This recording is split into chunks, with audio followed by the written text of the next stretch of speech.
Palmyra shop and about Mendenhall Main Street in general. So please give him your attention. Thank you.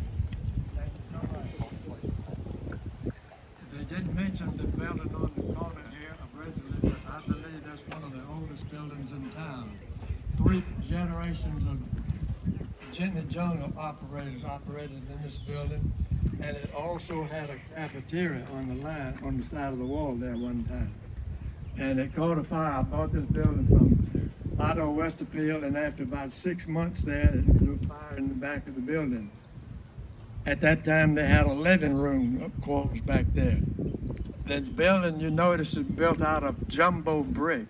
That's a larger brick than the normal brick. I believe they said they were manufactured in Hattiesburg. But after they got it out, it was 3 generations, and it's been a flower shop for several years. It has also been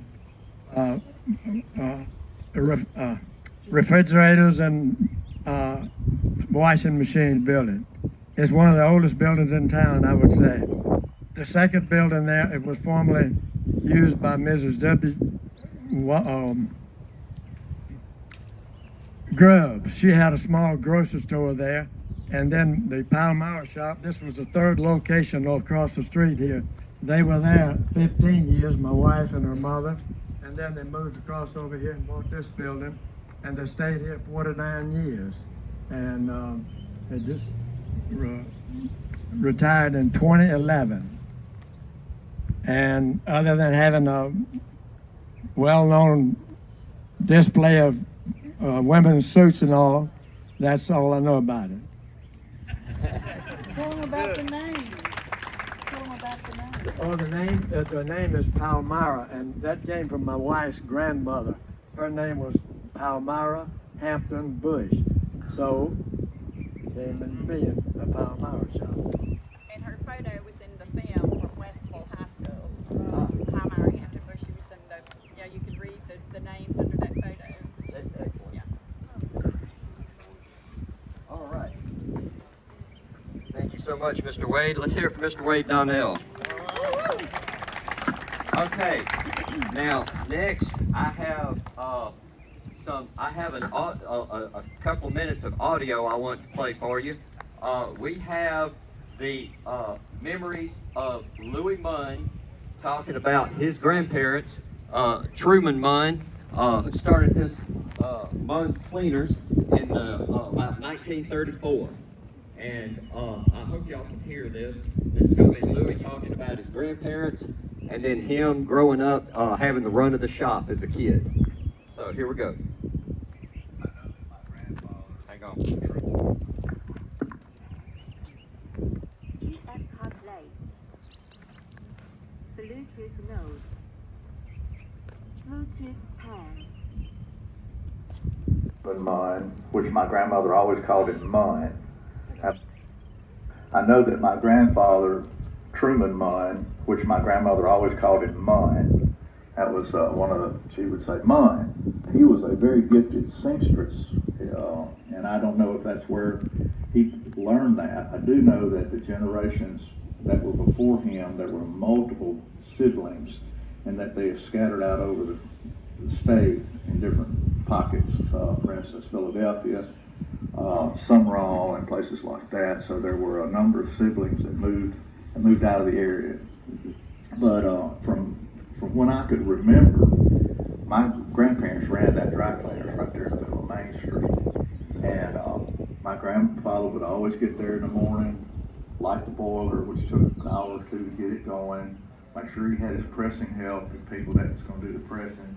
And then at about 10 o'clock, my grandmother would come. And at that time, then she would kind of take over the day, and he could press and fix stuff and stuff like that. I remember going in and out of that shop as a kid. You could see all the way to the back of it. You walk in the door and you could see all the way out the back where the boiler was, and the people were working back there, and the tumbler where the dry cleaning machine was, and we had to run to the place. But that was kind of the Munn's Cleaners growing up for me until I was 11 years old. And we were at a Mendenhall McGee football game. And now my granddaddy Papa Munn, his favorite thing in the world was Mendenhall McGee football. And so he would have us kids go up to the stadium and put up the folding chairs at the top of the concrete bleachers at the 50-yard line that afternoon. That way when they got there, everybody knew that was their seats. And when I was 11, I was sitting about 4 or 5 rows down, and I heard somebody say that something's wrong. And I realized that my grandfather had had a heart attack sitting on the 50-yard line at a Minnie McGee football game, sitting next to Dr. Munn, his son, and Dr. Miller, the one that delivered all of us. And there was nothing they could do for me. He was 57 years old. I remember that was like yesterday. And I remember leaving the stadium and my grandmother turning to my daddy, who at the time was working in Jackson, and asked, "What am I going to do? What am I doing?" He turned right to her and says, "I'll take over the shop." And that's when he took over Munn's Cleaners. Nobody gave you money in the 60s. That was not part of your culture. You had to work for it. It doesn't, because we were not rich people, or we were a lower middle class. And so, hardworking, lower middle class family, and if I needed a dime or a nickel or a dime or a quarter or some money, somebody come up with me a chore to do.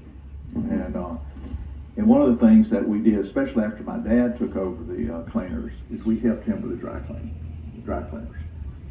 There were things that he didn't want us doing. He didn't want us pressing because we could get burned. But we would help him. One of our fondest memories is cleaning out the dry cleaner machine. It's got a big filter on it, and you have to pull the bottom and rake this stuff out. It's really like dirt, but it's got naphtha mixed in with it, so you can smell it. It's like a petroleum product. And we put them in these buckets and took it out back of the cleaners and flipped them upside down and then light them because they were naphtha petroleum product. And they would burn and we'd go inside and help him tote that stuff out. But that had to be done periodically because all the lint and the dirt that gets clogged into the filter. So we did that. We sacked clothes. We sorted clothes. We took in clothes at the counter. We ran the cash register. So after I was 11, 12, 13, 14, that age, when I started looking for some money, those are the ways I could get money. Now, I don't believe my daddy ever paid me any money for doing that, but I learned a lot. All right, that was Louis Munn talking about Munn's Cleaners. Okay, now we are going to come down here to Stevens. I have someone you'd like to meet.